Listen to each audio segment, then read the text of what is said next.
Ich erinnere mich so gern auch zurück an das 24-Stunden-Rennen, das war 2010, wo ich auch mal aus meiner Komfortzone des Büromenschen rausgekommen bin und da als Rennleiter unterwegs war und GT3 RS Straßenauto zusammen mit der Presse eingesetzt haben im 24-Stunden-Rennen. Und ich kann mich noch gut erinnern, deswegen schließt sich der Kreis zum Olaf Manthey wieder, wo wir die VLN-Testrennen gemacht haben, war immer unser Straßenauto so viel schneller auf der Geraden, auf der Döttinger Höhe, dass er die ganzen Cup-Autos und Rs weggeschnupft hat. Und dann war einmal eine Situation, wo jemand keinen Sprit mehr hatte, in einem R, glaube ich, den der Olaf da eingesetzt hatte. Und hätten wir den da überholt, hätte der noch eine Runde fahren müssen und der hätte ja keinen Sprit mehr dazu gehabt. Da ist der Olaf wie eine Furie da über den Paddock gelaufen und gesagt, der halte Straße, ein Auto zurück, der darf da nicht überholen. Und dann haben wir den da wirklich angefunkt, dass der ja jetzt mal kurz vom Gas geht und den wieder vorbeilässt. Ja? Aber sonst hätte das Ergebnis anders ausgeschaut. Hier ist alte Schule, die goldene Ära des Automobils. Mein Name ist Carsten Arndt, danke fürs Einschalten dieser Folge.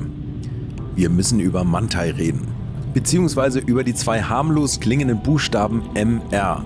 Wenn die nämlich hinter GT2, GT3 oder GT4 RS stehen, dann kann man schon mal davon ausgehen, dass der nächste Rundenrekord auf der Nordschleife nicht mehr weit weg ist. Aber warum eigentlich? Hat Andi Preuninger, der Mann hinter den GT-Modellen, etwa seine Abteilung nicht mehr im Griff?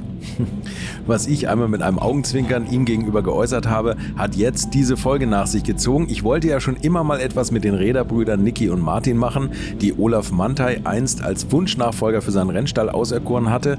Das kommt garantiert auch noch, aber heute geht es erst einmal um die Frage, was Manthey für ein Zaubersalz über die schnellsten aller Straßen-Porsche streut, dass die immer noch mal einen Zacken schneller sind.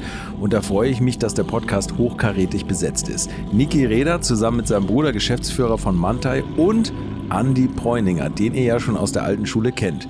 Mir hat es viel Spaß gemacht, die beiden am Nürburgring zu treffen. Ich hoffe, euch geht es jetzt ähnlich. Viel Vergnügen mit Niki Räder und Andi Preuninger. Toll, erstmal müssen wir natürlich mal sagen, wo wir hier sitzen. Wir sitzen hier in der Porsche Lounge am Nürburgring.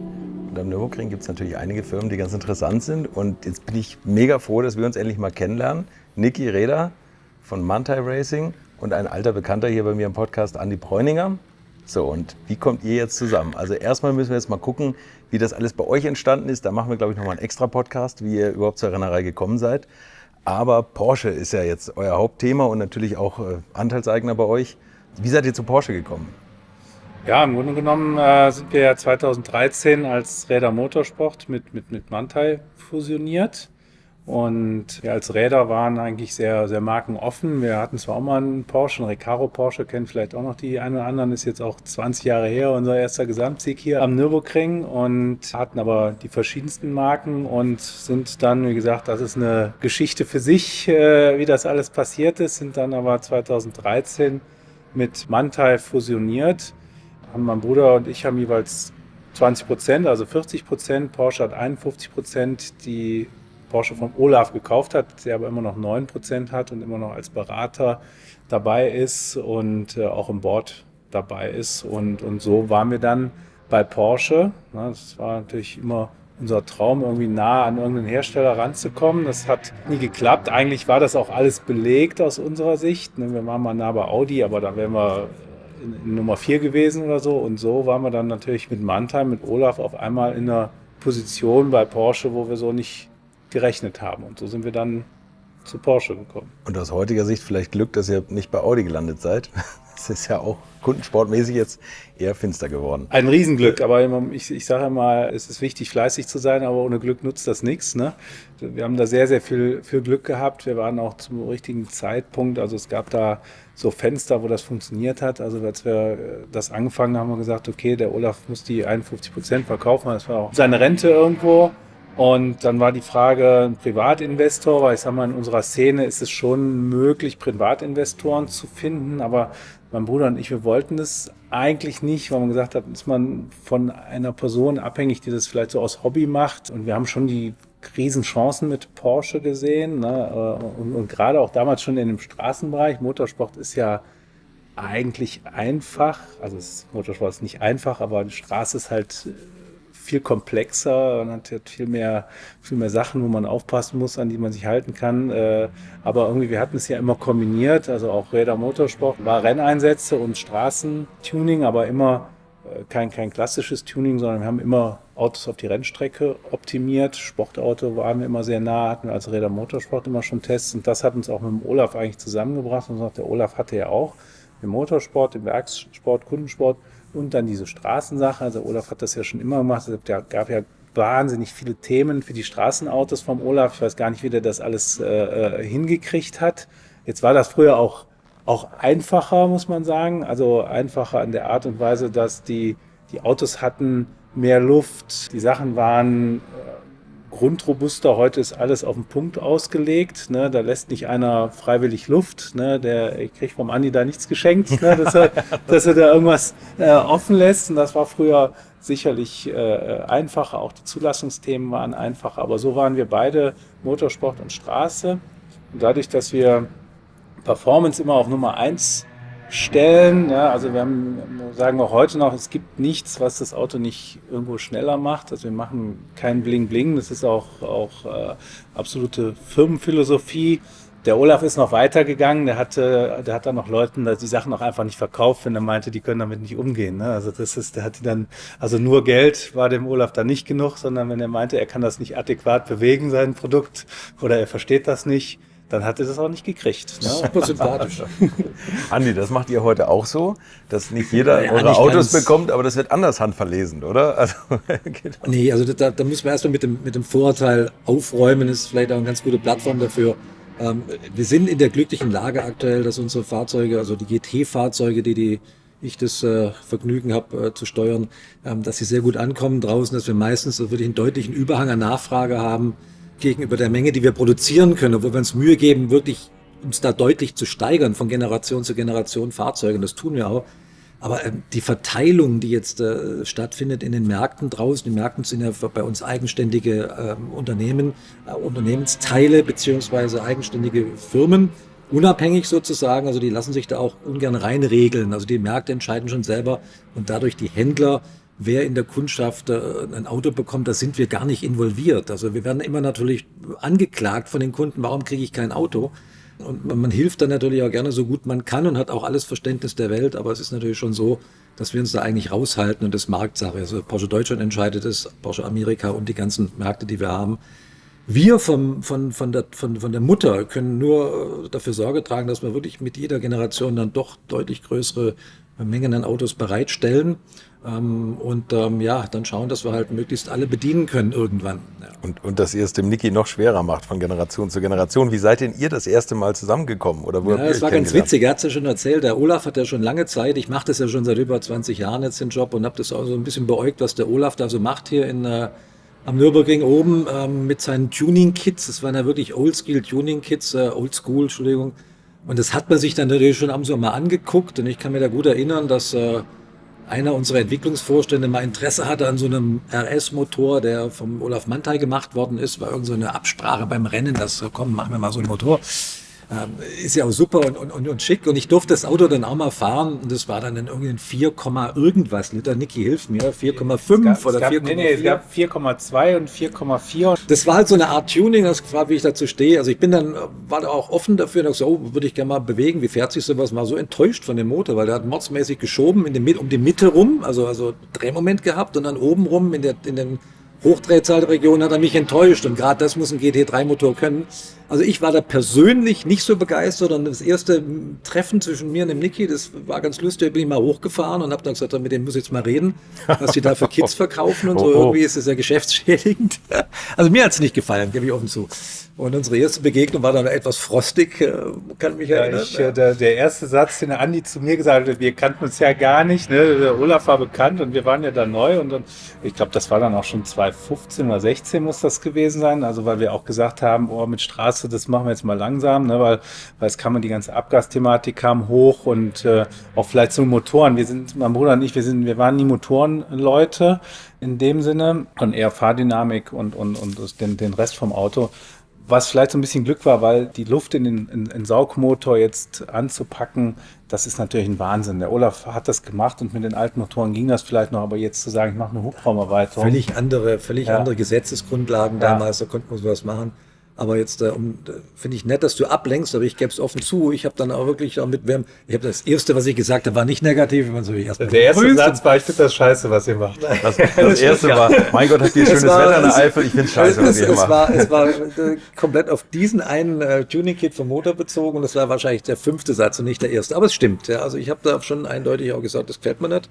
Und war aber schon zu einer Zeit, wo der Niki und der Martin als neue Geschäftsführer schon ganz klar die Devise ausgeben, wir machen das jetzt mit dem Motor nicht mehr, wir gucken uns wirklich rein auf die Performance, rein, dass das Auto, nicht, dass unsere Autos nicht performen, ja, da kommen wir später, glaube ich, noch drauf, sondern werden dem Auto eine Behandlung angedeihen lassen, die ist speziell am Nürburgring, weil das ist natürlich das, wo hier die Leute zusammenkommen und wo die Kits gekauft werden, für besonders gut funktioniert. Und dabei vielleicht so das ein oder andere alltagstaugliche Feature weglassen am Auto, also wirklich uns auf die Kunden konzentrieren, die tatsächlich nichts anderes mit dem Auto machen, als möglichst schnell auf der Rundstrecke zu fahren und alles andere ist egal, auch die Strecke von zu Hause nach hier. Und da war dann so langsam eine Schnittmenge erreicht, wo man uns nahe kam, wo ich sagte, ja, das kann ich mir schon auch vorstellen, weil wir können vom Werk aus und wir wollen es auch nicht, reine Rennautos mit Straßenzulassung machen, weil wir sind einfach der Meinung, der Kunde muss noch auch im normalen Straßenverkehr bei so einer Lustfahrt am Sonntagmorgen einfach mal Spaß haben mit dem Auto, muss seine Blomben drin behalten und muss ein Auto haben, das auch auf einer Landstraße gut funktioniert. Das ist natürlich was man, wenn man rein auf die Rennstrecke und auf die Rundenzeit auslegt, nicht unbedingt im Lastenheft stehen muss. Also kann man da das Auto etwas spitzer positionieren noch. Und das war so, ja, wie wir dann angefangen haben, zusammenzuarbeiten. Da fällt mir eigentlich auch eine schöne Geschichte ein, wie der Einstieg war. Wir haben ja dann irgendwann nach langer Zeit haben wir dann diesen lilanen GT3 RS bekommen. Und da durften wir uns dann mal dran versuchen.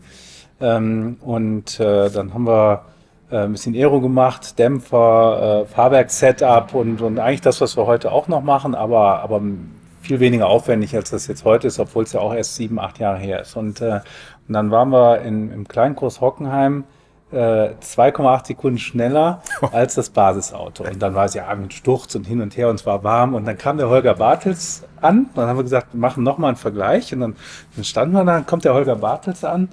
Also Holger Bartels zum Erklären, ein ganz, ganz wichtiger Ingenieur bei uns, der macht die Fahrdynamik-Regelsysteme, stimmt er ab und ist natürlich auch jemand, der extrem gut Auto fahren kann und auch die Autos bewertet und abstimmt im Hochgeschwindigkeits- und im Rundstreckenbereich. Der kam ganz selbstbewusst an mit dem Auto, hat erstmal seinen ganzen Krempel da ausgeladen aus dem Auto und hat das dann, das war mit Sportauto, hat das dann dahingestellt und so, fahr mal, wo ich denke, gut, das ist jetzt ein sehr selbstbewusster Auftritt. Ne? Da waren wir schon mit das Auto speziell vermessen und hingebracht und neue Reifen drauf. Also das was heute so Standard ist, muss man sagen, ob das jetzt gut oder schlecht ist, kann man darüber streiten. Aber der ist wirklich von Stuttgart dahin gefahren, hat das Auto dahingestellt, wahrscheinlich war er noch zu Hause, aber ich weiß nicht, und fahr damit so. Dann war es halt trotzdem 2,8 Sekunden die Differenz. Aber wir haben mir gedacht, okay, wenn die das Auto so vorbereitet hätten jetzt auf den Test, wie wir das machen, dann wäre es auch viel weniger gewesen. Aber war nicht. Aber so sind wir dann zusammengekommen, ne, dass man dann gesagt, dann habt ihr nämlich auch gesagt, naja, jetzt gucken wir uns vielleicht doch mal ein bisschen an. Und dann ist es ja mal so eine Frage, respektiert man das? Macht da einer was mit dem Auto, was passt? Oder ist das im Sinne auch von Porsche? Das ist ja auch immer gar nicht so einfach. Oder wird die DNA zerstört? Die ganzen... Ich will jetzt gar nicht von Vorgaben reden, sondern es ist DNA. Ne? Es ist ja, diese Vorgaben sind ja nicht alles schlecht. Ne? Wir können jetzt nicht irgendeinen Quatsch da machen, sondern man muss ein paar Spielregeln haben und in den Spielregeln das machen. Und da sind wir dann zusammengekommen und haben dann gesagt, okay, das würden wir machen. Und so fing das dann an. Und das war dann dieser erste Sportautotest. Es ist mittlerweile eine super schöne Zusammenarbeit geworden. Manthey gehört ja jetzt auch sehr stark zu uns. Ingenieursteams haben sich jetzt in den letzten Jahren auch deutlich vermischt und angefreundet. Für mich immer ein ganz, ganz wichtiger Punkt, dass die Leute gut miteinander klarkommen, dass sie sich respektieren, auch was das Know-how, das Fachliche angeht. Also dass man hat nicht mehr das Gefühl, das sind zwei Firmen. Ja. Man hat das Gefühl, das sind Kollegen, die gern miteinander arbeiten. Für uns ist natürlich euer Laden, sage ich jetzt mal ganz mit positivem Kontext, eine super verlängerte Werkbank, auch für unsere Tests hier oben, auch für unsere Aktivitäten hier oben. Die Erfahrung, die hier herrscht bei Manthey und auch die Nähe zum Kunden, die mit unseren Autos, mit unseren GT-Autos hier Breitensport betreiben, ist natürlich super breit, weil die kommen jedes Wochenende direkt zu euch, die kriegen alles mit, was hier läuft oder vor allen Dingen auch das, was nicht läuft. Das ist natürlich auch wichtig für uns, um besser zu werden und da dann das Ohr immer auf der Schiene zu haben. Also die Firmen sind da ganz gut zusammengewachsen und ich glaube, wir teilen uns mittlerweile ganz gut auf.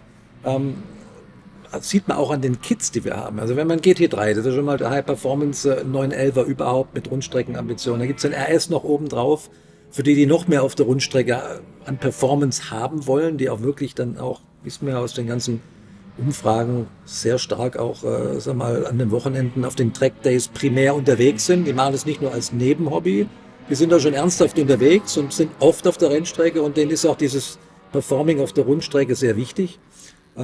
Trotzdem fahren die natürlich auch noch auf der Straße rum. Es gibt aber auch welche, das ist ein relativ kleiner Prozentsatz von unseren Kunden, die eigentlich gar nichts anderes machen, also auf Rennveranstaltungen zu gehen, also auf Breitensportveranstaltungen, also Track Days.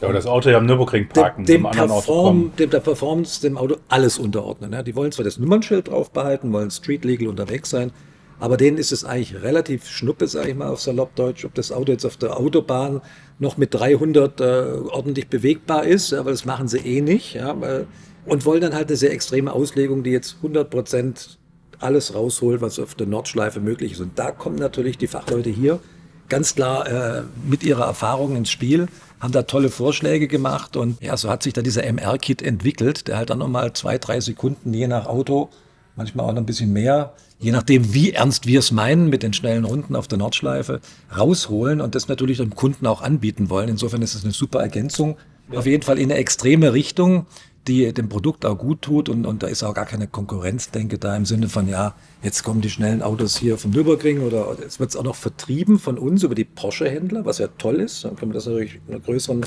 Kundschaft anbieten. Der Vertrieb vertreibt es natürlich und Gott sei Dank haben wir die Jungs, die das Händlernetzwerk da vorbereiten und so weiter, aber es ist schon noch so, dass es eine Kooperation ist zwischen Manthey und Flacht. Ja, wir sind da natürlich auch sehr hilfreich, weil ich habe noch nirgends einen schönen Windkanal gesehen hier bei Manthey, da müssen wir schon unseren nehmen.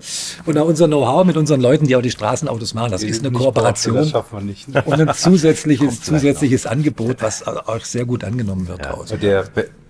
Du musst einmal ganz kurz müssen wir ein bisschen zurück. In welchem Auto steckte dieser 4,5 Liter Motor? Das war ein 997 GT3 RS 4,0. Ja. Ist ja eh schon ein Frevel.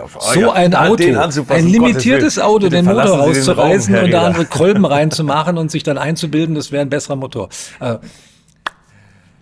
Gut, der Olaf sagt, aber das wird keiner mehr beweisen können. Du vielleicht schon. Der Olaf behauptet ja, ohne ihn hätte es den 4-Liter-Motor nicht gegeben, weil es gab auch den, wie hieß er noch, den Schorsch, der Motoren. Der Georg Breuer. Hans-Georg Breuer. Da war ich auch erstmal mit ihm in Weißer, aber ich kannte Weißer ja gar nicht und dann ist er in diese Motorenabteilung und dann haben die sich da gegenseitig zur Schnecke gemacht und ich gedacht habe, oh Gott, wie reden die miteinander, ne? Und, weil der Olaf hat den immer vor sich hergetrieben, wenn der Breuer gesagt hat, das geht nicht, das machen wir, dann hat der Olaf das erst recht gemacht und das ging ja bei 3,6 los und 4 und da muss er natürlich immer noch einen draufsetzen und das war schon eine Spirale da, das kannst du. Dem Olaf sein Engagement da echt auch in Ehren. Bloß wie der 4-Liter-Motoren entstanden ist, das weiß ich zufällig ganz genau und das hat mit dem Olaf recht wenig zu tun gehabt. Also müsst ihr mal klären. Es ist natürlich ein Rennmotor entstanden, ja, also vielleicht schon mittelbar schon, wenn man es so sieht. Ja.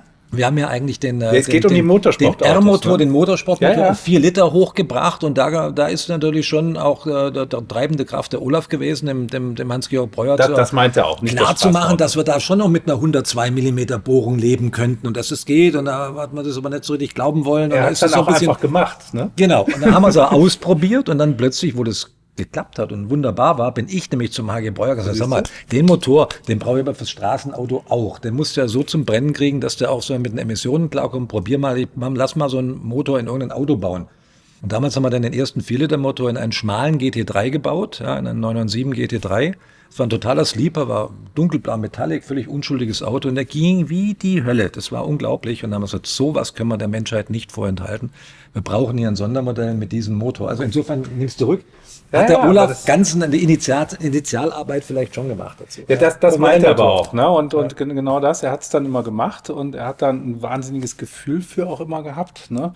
Das zu tun. Aber das macht es natürlich, also solche Geschichten macht es natürlich auch schwierig, das dann weiterzuleben und auch natürlich ohne Motoren und das war der Punkt. Aber nochmal zu dir eben.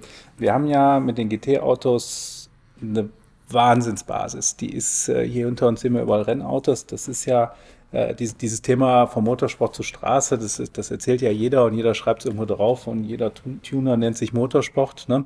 Und jeder Hersteller erzählt das. Aber bei Porsche ist das so krass gelebt, wie man einfach auch mit dem Motor sieht und weil auch die Entwicklungsingenieure bei Porsche Motorsport sind auch die für die Straßenautos zuständig sind und bei uns ist es genauso. Und dementsprechend, die Autos haben so viel Einstellmöglichkeiten, die Autos haben so viel Setup-Optionen und wir können die handeln. Und das ist sicherlich das eine, selbst wenn wir nichts machen von uns, wenn wir keine Teile ändern, können wir dem Kunden da helfen, indem wir das auf ihn persönlich einstellen, dass wir sagen, okay, was willst du damit? Weil, wie der Andi sagt, der eine fährt damit am liebsten auf der Autobahn, der braucht eigentlich nicht zu uns kommen, ne? Das funktioniert so. Und dann gibt es auch schon eine Rundstreckenempfehlung. Ich kann Radlasten einstellen, ich kann verschiedene Aero-Setups einstellen. Ne? Und da jemanden zu finden als Kunde, der das dann individuell abstimmt auf den Kunden, das ist sicherlich der erste Schritt, den wir machen. Das ist auch ein ganz großer Bereich, also Fahrzeug vermessen, Setup einstellen. So. Und dann sind natürlich die Kunden, die nur auf der Rennstrecke fahren, die Autos auch bei uns parken. Das sind uns eigentlich die liebsten Kunden oder die auch wirklich die Autos wirklich nur als Überbrückungsfahrten nutzen und sonst auf der Rennstrecke nehmen. Und dafür haben wir natürlich dann konsequent daraufhin die Produkte entwickelt, abgestimmt. Also speziell so, dass der Kunde eben noch einen Benefit hat, sagen wir, gegenüber dem bestmöglich eingestellten Straßenauto mit noch ein bisschen mehr Aero, noch ein bisschen andere Fahrzeuglage, die vielleicht auf normalen Straßenverkehr keinen Sinn macht mehr so. Am Motor macht er ja nichts, ja, ist ja alles nur wirklich eigentlich Aero und Fahrwerk-Setup. Das ist natürlich dann schon, also ich meine, wenn man ein Rennauto anguckt, die sind natürlich schon härter gefedert wie jetzt ein Straßenauto, ja. Man will natürlich keine Bewegungen in der Karosserie haben und da gehen natürlich die Kollegen von Manthey auch nochmal einen deutlichen Schritt weiter, wie wir es uns trauen würden. Wenn du sagst, ihr müsst ein bisschen härter werden, logischerweise und so, aber für euch ist natürlich die Straßenzulassung Relevanz. Könnt ihr euch da so ein bisschen im Porsche Motorsportregal bedienen mit Teilen und so? Ja, das ist eigentlich die Story. Hinter dir ist ein Riesenbild vom aktuellen GT3R und wir sind ja auch bei den Rennautos sehr stark involviert. Grundsätzlich kommen wir daher. Wir haben auch 40 Ingenieure circa mittlerweile, die ganz viel Performance-Support an den Rennautos machen und wir haben auch hört sich schlimm an, eine Matrix-Organisation, aber der Vorteil der Matrix-Organisation ist, dass man sagen, da ist einer, der macht heute ein DTM-Rennen und morgen guckt er, wie er das selber an einem Straßenauto umsetzen kann. Und wir haben zum Beispiel der Dämpfer aus dem GT3R, das ist ein KW-Dämpfer, also in einem Rennauto und da sind wir hingegangen und haben gesagt, wir wollen diese Technologie, die wollen wir fürs Straßenauto haben. Das ist natürlich, also A ist das was es auch gar nicht so lange gibt. Wir sind ja auch immer 2 Jahre später eigentlich. Ich glaube, wenn ihr einen Design-Freeze habt oder sagen, ihr müsst es festlegen und die Sachen bestellen, bis wir da dran sind. Wir sind 2 Jahre später, da passieren ja auch Dinge. Ja, und das ist jetzt bei dem Dämpfer war das das wäre gar nicht gegangen, weil es gab es eigentlich noch nicht zu dem Zeitpunkt. Ne? Und dann das dann hinzukriegen, dass man sagt, okay, man macht das. Und dann hatten wir in dem ersten Auto war es dann so, haben wir auch Vorgänger-Renndämpfer-Technologie, die hat aber gequietscht, die Sau. Ne? Und dann haben wir gesagt, boah, das ist schon, also klar, es ist härter, wir machen Kompromiss, aber irgendwann ist natürlich auch bei uns Schluss, ne? Wenn das quietscht und man schlägt mit dem Kopf an die Decke, dann geht das bei uns auch nicht. Ne? So, und so haben wir es dann hingekriegt mit KW, dass die jetzt diesen Renndämpfer straßenzulassungsfähig als Produkt haben und dann haben wir halt eine Grundlage, die viel hilft. Und das andere ist, wir haben ja auch bei den Rennautos auch so ein GT3R, der fährt in 3 Jahren auch 3 Sekunden schneller über die Nordschleife mit gleichen Teilen. Einfach weil man es im Detail verstanden hat, weil man das perfekte Setup hat, weil alles zueinander geht, weil vielleicht auch ein Reifen sich nochmal weiterentwickelt hat. Das gibt es ja auch immer nochmal. Ne? Und das ist unser Job. Ne? Wir haben da wirklich 40 Nerds teilweise sitzen, die hier in der Eifel sind als Ingenieur und wirklich viel arbeiten und wo die Passion ist, das Maximum aus so einem Auto rauszuholen für die Rennstrecke. Ich glaube, das zeichnet uns alle aus, dass wir alle so ein bisschen nerdy sind, die mit dieser Art Produkt umgehen dürfen, sage ich mal. Das ist, glaube ich, auch der Punkt, warum sich Leute dann letzten Endes dann doch ganz gut verstehen, auch zwischen Manthey und zwischen Porsche Motorsport, weil man halt doch alle den gleichen Tick hat. Und das Auto vorwärts bringen will. Aber vielleicht noch eine Sache, ich meine, so ein Kit, der jetzt von MR-Kit, den wir jetzt neu vertreiben bei unserer Händlerschaft, das ist ja auch von der Produktsubstanz, von den Teilen, also was extrem Edles. Ja, das sind ja wirklich unglaublich hochpreisige Komponenten, die da verbaut werden, die jetzt für eine Serienfertigung, das müsste man sich schon dreimal überlegen, ja, ob das Sinn macht, weil die auch natürlich sehr stark auf einen Einsatzzweck zugeschnitten sind. Es geht wieder in die Richtung, die ich vorher sagte, dass da einfach die Kompromissbandbreite da etwas geringer ist. Und natürlich sind die aerodynamischen Hilfsmittel, die er ins Auto macht, da ganz schlecht verbaubar am Band, am Serienband bei uns. Das muss man auch noch einsehen, dass die Fertigungsmittel, die wir zur Verfügung haben in einer, sagen wir, auch Kleinserienfertigung, da einfach nicht geeignet sind. Das sind wirklich Kits, die man dem Auto quasi im Nachhinein verpasst, mal auf Saloppdeutsch. Und da hat man natürlich einen viel höheren Freiheitsgrad, was man machen kann. Wie sieht denn das aus? Also wenn ihr jetzt so ein Auto bekommt oder macht, also das landet hier, also nehmen wir jetzt mal ein GT3 RS, wo nachher MR hinterstehen soll, dann kommt der Basis GT3 RS hierher. Ja, also er bettelt meistens recht früh, der Niki, und sagt, ich brauche ein Auto, und dann meistens heißt, ich brauche 3 Autos, um möglichst schnell natürlich in so eine Kit-Entwicklung einzusteigen. Wir wollen ihm dann natürlich auch nur das geben, was dem späteren Serienprodukt so nah wie möglich kommt, also irgendwo einen früheren Entwicklungsstand, auf den er aufsetzt, bringt nichts, weil wir entwickeln uns ja auch noch weiter. Insofern ist es auch logisch, dass die Produkte, die wir wie jetzt den MR-Kit, der kommt nie gleichzeitig mit dem Auto, kann er gar nicht, ja, weil die Kollegen fangen erst mit einem, sagen wir mal, Nullserien- oder Vorserien-Auto bei uns an, wo wir sagen, der ist, sagen wir mal, repräsentativ, den könnt ihr nehmen und damit könnt ihr eure Entwicklung starten, was natürlich dann, obwohl es ein kleinerer Laden ist, mit, sagen wir mal, schlankeren Prozessen wie bei uns, auch doch eine Weile dauert, bis man das dann marktreif hat. Von daher gesehen, klar, das sind ehemalige Autos aus unserem Projektumfeld, die wir auch gerne abgeben. Das sieht man an den Nummernschildern, die ihr da so drauf habt. Das sind alles die vor ein paar Jahren noch bei uns standen. Und hier ein zweites Leben beginnen. Übrigens sehr gut gepflegt werden. Das gefällt mir immer, wenn ich diese alten Kisten, sage ich jetzt mal, in einem Zustand sehen, wo ich sage, Mensch, das Nummernschild passt gar nicht zu der Optik hier. Wie habt ihr das gemacht? Aber es sind halt auch, wie gesagt, die Nerdys hier, die pflegen die Autos auch. Ein Auto wird hier schon ein bisschen wie ein Lebewesen behandelt und das gefällt uns. Das finde ich gut. Also es ist für uns ja eine Wahnsinnsehre, das überhaupt machen zu dürfen. Also für dieses lilane Auto haben wir bestimmt 4 Jahre gebettelt damals, ne, dass wir da mal ran dürfen. Ja gut, es war halt eine Phase, da hat man sich erstmal aufeinander zubewegen wollen. Ja. Ich meine, ich kriege ja auch unheimlich viele Anfragen aus dem Kundenumfeld, deswegen gefällt mir es auch, dass wir hier in der Runde zusammensitzen, so nach dem Motto, was macht denn ihr da jetzt? Jetzt kommen die schnellsten Autos dann plötzlich nicht mehr aus Flacht.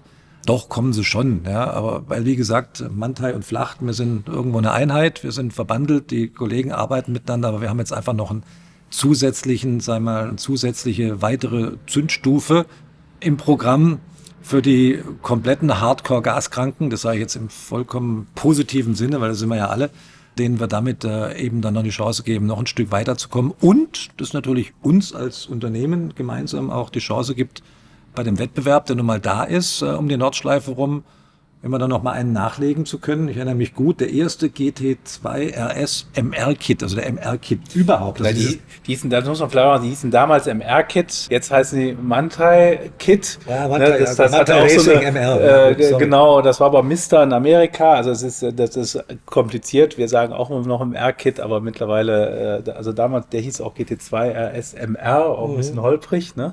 Aber jetzt immer weiter, das war eigentlich das war der GT2 RS. Das sind wir mit dem GT2 RS 991 sind wir ja hier eigentlich eine Rundenzeit gefahren, die Welt geschockt hat und die jahrelang, oder zumindest mal viele Monate der Bestandteil, da kam keiner ran. Ich will jetzt keine Werke nennen, die sich da die Zähne ausgebissen haben dran.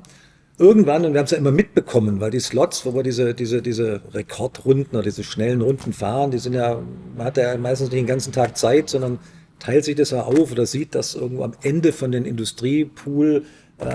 Poolrunden dann auch 3-4 Runden für so ein Werk mal exklusiv rausgegeben werden. Und da waren natürlich auch italienische Kollegen da, die sich da abgemüht haben und über Monat haben es nie so richtig hingekriegt. Auch die Amerikaner waren da, das war auch ganz lustig mal. Also ist schon ein Wettbewerb da und wir hatten dann natürlich einmal dann doch die Situation, dass dieses italienische Werk dann mal was hingestellt hat, was dann schneller war. Und das hat uns natürlich nicht gefallen. Ja, da sind wir natürlich auch irgendwo gesagt, wie kann denn das jetzt sein? Was können wir denn noch machen? Weil wir wussten, dass die Runde mit dem GT2, die wir damals gefahren sind, jetzt nicht die alleroptimalste war. Wir haben ja damals schon gedacht, das reicht jetzt locker, dass wir hier die Pole halten können eine Weile, aber eigentlich ist da noch was drin. Und da haben wir uns dann drauf besonnen, haben wir gesagt, jetzt fahren wir nicht mehr mit dem gleichen Auto, das sieht beleidigt aus. Ja, und dann wird es vielleicht noch Schiebung vorgeworfen, wenn wir jetzt nur 2 Sekunden schneller sind mit dem gleichen Auto. Jetzt gehen wir mal an den Tisch mit den Niki Räder und mit Martin Räder und seinen ganzen Kollegen da und überlegen, ob wir das Auto vielleicht noch mal performanter machen können. Aber nur, wenn wir das dann, was wir an dem Auto ändern, und das war mir sehr wichtig, auch dann dem Kunden zur Verfügung stellen können als Kit.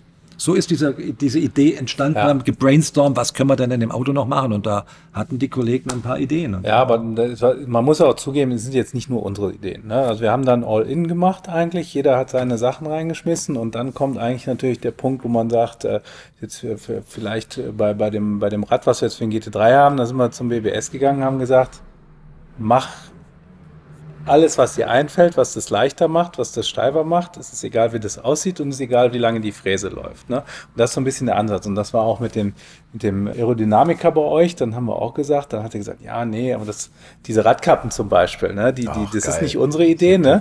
Das ist von dem... Ja, das sind die Dinge, die unser Aerodynamiker da wissen, die brauchen die gar nicht zu mir kommen mit, weil das finde ich eigentlich für ein Standard, auch Weissach-Paket GT3 RS schon zu viel. Ich finde es ästhetisch auch nicht schön, muss ich ganz klar sagen. Wirklich, obwohl das an Moby Dick erinnert. Man sieht, ja, so dieses heißt ja nicht, dass Moby Dick schön war. Moby Dick war ein dicker Fisch. Also von daher gesehen, haben die eine Menge Dinge noch, sage ich mal, auch gelernt im Laufe des Projekts, die sie nicht mehr umsetzen konnten, weil sie vielleicht auch fertigungstechnisch nicht machbar waren, dass sie schon noch sowas in der Hosentasche haben, sagen, ja klar, wenn wir Frontabtrieb noch brauchen, dann machen wir noch das und das und das können wir hinten kompensieren, so und so und so. Also da kriegt man doch relativ schnell Ideen, die jetzt nicht großserientauglich sind und vielleicht auch nicht für jedermann sinnhaft und auch nicht für eine Topspeed gut, aber für diese schnelle Runde hier schon. Und da sitzt man dann halt am Tisch und sagt, okay, komm, dann machen wir halt so ein Paket, das dann halt kompromissbehaftet ist, aber irgendwie haben wir schon Bock, dass wir wieder vorne stehen. Ja, und das ist dann auch ganz gut gelungen. Wo du gerade sagst, GT2 RS, Mensch, da habt ihr ja wirklich prominente Kunden. Ich habe unter anderem an einem ganz normalen Tag, wo hier Touristenfahrten sind, habe ich den Nico Hülkenberg gesehen, mit Monaco-Kennzeichen und einem GT2 RS Manthey. Genau, der ist auch mit dem Auto zum Formel-1-Rennen gefahren. Da gab es Bilder. Ja, genau, beim Retti an der Tankstelle habe ich ihn gesehen. Aber da war er noch nicht aktiv, jetzt wieder Formel-1-Fahrer, ja, sondern da ist er einfach so gefahren, glaube ich. Der ist am Nürburgring-Rennen, ich weiß gar nicht mehr wer das war, irgendeiner ist ausgefallen und dann haben sie ihn am Donnerstag angerufen und haben gesagt, fahr, und dann ist er mit dem Auto aus Köln hier hin und ist dann hier in den Formel-1-Paddock mit dem Auto reingefahren. So lustig, Leute, wenn ihr wüsstet, ja, ich darf es ja nicht sagen, aber wenn ihr wüsstet, wie viele Formel-1-Fahrer bei uns ein GT2 gekauft haben, die das vielleicht gar nicht mehr unbedingt an die große Glocke hängen, weil es andere Verträge haben, da gibt es einige. Der junge Schumacher, der hat auch einen. Das habe ich auf jeden Fall mal irgendwo gelesen. Es gibt einige und alle lieben das Auto und das verstehe ich auch, ich muss sagen, nach wie vor eins meiner Highlights, weil dieses Auto ist immer, wenn man sich reinsetzt, man muss einfach grinsen und denkt, mein Gott, ist das eine irre Kiste. Mein Lieblingssatz aus unserem Podcast, und das habe ich schon so oft zitiert, dass er beim GT2 ist, dass du eigentlich gegen Turbo warst, aber deine Vorgabe war, er muss an den Drehzahlbegrenzer ran explodieren. Genau. Das ist so ein geiles Bild. Tut er ja auch. Ja, das tut er auch. Bin ich noch nie gefahren. Ich kann es nur Hast du nie gefahren, echt? Natürlich nie, ich fahre noch nichts bei euch. Bei Ferrari wäre ich mal eingeladen, oh na gut. Ja, dann kommst du mal vorbei. Also das muss man wirklich mal erlebt haben, weil sonst das nur trocken zu absorbieren, wenn es jemand erzählt, dann glaubt man es nicht. Es ist wirklich schon ein Erlebnis. Also GT2 ist ein wahnsinnig tolles Auto. Ne?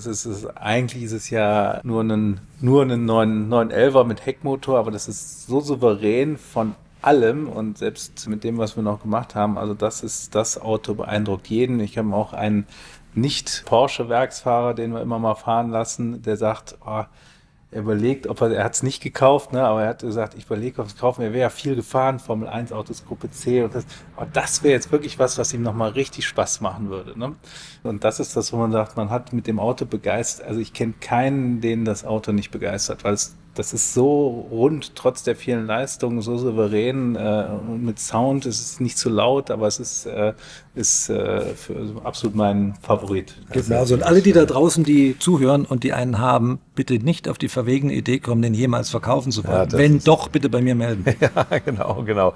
Aber was habt ihr genau da eigentlich gemacht? Also wenn man jetzt sagt, so, wir haben alles zusammengeworfen, und da kann man so die Highlights sagen, wo ihr sagt, boah, das war eine riesen Herausforderung. Wir haben ja eigentlich, ein Thema ist immer Abtrieb. Ne? Ich meine, was macht ein Auto schneller? Gewicht, Leistung, Schwerpunkt, Reifengrip, Abtrieb. Ne? Gewicht lässt der Andi uns auch nichts übrig. Kann man nichts mehr machen. Da kann man mal irgendwie noch was rausmachen, aber damit gewinnt man nichts. Ne? Und da ist im Grunde genommen Abtrieb das, was sicherlich, wenn man auch noch sagt, ich habe noch einen V-Max und ich habe noch Widerstand und so. Also wir haben bei dem GT2 massiv Abtrieb erhöht, ne, und haben dieses Fahrwerk und diese Rennsporttechnologie da reingebracht und das auch sehr, sehr aufwendig abgestimmt. Und dann ist es sicherlich das Grundsetup, aber es sind die Dämpfer und der Abtrieb, der den Hauptpunkt ausmacht. Ansonsten ist vielleicht mal irgendwo was 10 Kilo leichter, aber das macht dann vielleicht eine halbe Sekunde aus oder so. Ne? Also das ist, musst du an diesem Gesamtpaket, und das macht es auch so aufwendig. Ne? Das ist, du sagtest eben, wie geht denn das los? Ne? Und das war früher definitiv einfacher, weil da war schon irgendwo ein bisschen mehr Luft, aber heute, jetzt hier 992 GT3, da habe ich den Supertest gelesen. Da habe ich gesagt, boah, was soll man da denn jetzt noch machen? Das Ganze, das hat in der Berichterstattung auf jeden Fall keine Luft nach oben gelassen. Ne? So, und dann haben wir, wie gesagt, dann muss man wirklich ins Detail mit den Leuten und man muss überall reingehen, überall gucken, wo geht noch was, wo kann man noch was rausholen und so weiter. Und das ist anspruchsvoll. Aber ich glaube, das ist auch nur möglich jetzt in der neuen Konstellation, wo unsere beiden, sagen wir mal, Mannschaften so eng zusammenarbeiten, weil so für jemand, der ganz außen steht und der sich das Auto vornehmen wird, hast du keine Chance. Du brauchst Zugang zu den Steuergeräten, du brauchst Zugang zu den Tests, zu dem Know-how von den Truppen, die es auch entwickelt haben, weil da ist es da. Du musst natürlich auch, wenn man es straßenzulassungsfähig haben will, dann auch dafür Sorge tragen, dass es auch dauerfest ist und haltbar, nicht, dass da irgendwie was passiert mit. Also auch das muss man sich angucken. Ist auch gefährlich. Und das ist dann auch gefährlich, das wollen wir nicht machen. Gerade jetzt, wo wir die Kids natürlich auch in unserer Handelsorganisation vertreiben, haben wir natürlich noch viel mehr Augenmerk dann drauf. Steht Porsche dran, ne? Dass das natürlich ganz genauso gut funktionieren muss wie die Serienprodukte. Das Thema Abtrieb, ne, das ist, es gibt eine Reifentraglast und da fahrt ihr jetzt auch schon an der Grenze, ne, wo man sagt... ja gut, wir begrenzen den Abtrieb tatsächlich. Das Auto GT3 RS könnte mehr Abtrieb machen, wenn wir das zulassen würden. Ja, aber wir regeln das so runter, dass die Reifentraglast, die maximale, nicht überschritten wird.